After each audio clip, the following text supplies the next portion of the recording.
ছেলে মাকে বলছে, মা একটা কথা বলি, আমার একটা অনুরোধ রাখবে? মা বলল, তুই চাইলে আমি কি না করতে পারি, বল, তোর সব কথা আমি রাখবো। ছেলে বলল, তোমার বৌমা বলছিল তোমার বয়স হয়েছে, এখন তো তোমার শরীরে একটু বিশ্রাম প্রয়োজন। আর এই বাড়িটা তো খুব একটা ভালো না, ছোট ঘুরছে, তোমার কাশিটাও বেড়ে গেছে, আর ডায়াবেটিস তো আছেই, হাড়ের সমস্যা আরও কত কী। হ্যাঁ রে, মনে হয় আর বেশি দিন। মা, থামো তো, তোমার সব সময় দেখাশোনার জন্য কাউকে রাখতে হবে। আচ্ছা, আমাকে তাহলে গ্রামের বাড়িতে, না না, ওই যে বৃদ্ধাশ্রমে স্পেশাল ব্রাঞ্চে ভর্তি করালে কেমন হয়? এটাই বলছিল তোমার বৌমা। ওখানে অনেকে থাকবে তোমার মতোই, তাদের সাথে গল্প করতে পারবে। আর এই বাড়িতে তো কেউ নেই, আমি ব্যবসায় দৌড়াচ্ছি, তোমার বৌমা অফিসে, আর মিঠু তো সারাদিন স্কুলেই। ওখানে তুমি আরামেই থাকবে মা। এটাই আমার মা এটাই আমার আমাদের অনুরোধ ছিল। আচ্ছা, তুই চাইলে তাই হবে। থ্যাঙ্কস মা। আচ্ছা, কালকে বিকেলেই কিন্তু তাহলে ওখানে যাচ্ছ, তোমার ব্যাগ গুছিয়ে রাখবে। পরের দিন অস্বস্তিকর জ্যামে আটকে আছে মা ছেলে। নীরবতা ভাঙলেন মা। বাবা, ওখানে আমাকে দেখতে যাবি তো? পারলে একটা ফোন কিনে দিস আমাকে। মা, তুমি ফোন দিয়ে কি করবে? ওখানে তো ফোন আছে তো।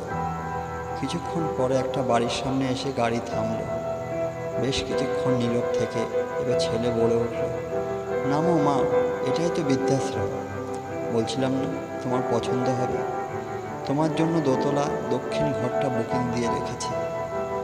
টিং ডং করে দরজা খুলল।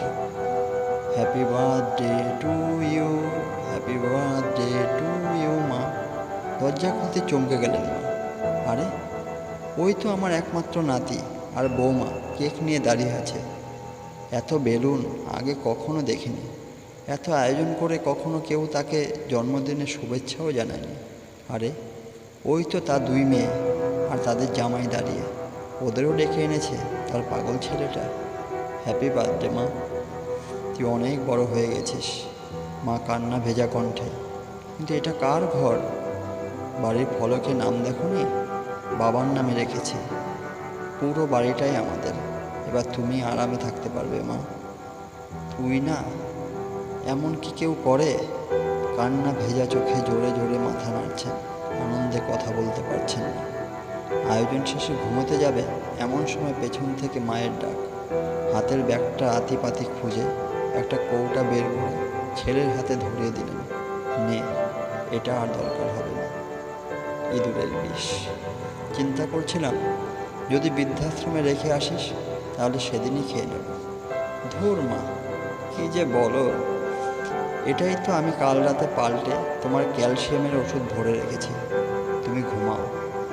মার আজ আর কিছু চাওয়ার নেই, আর কিছু না হোক তার ছেলেকে অন্তত মানুষ করতে পেরেছে। সে যাক, আজকের ঘুমটা সত্যিই আরামের হবে। ঘুমের ওষুধ খেতে হবে না। প্রত্যেক সন্তানই যেন মা বাবাকে এভাবেই ভালোবাসে, এবং মা বাবার শেষ বয়সে যেন তাদেরকে বৃদ্ধাশ্রমে না পাঠায়। গল্পটি সংগৃহীত।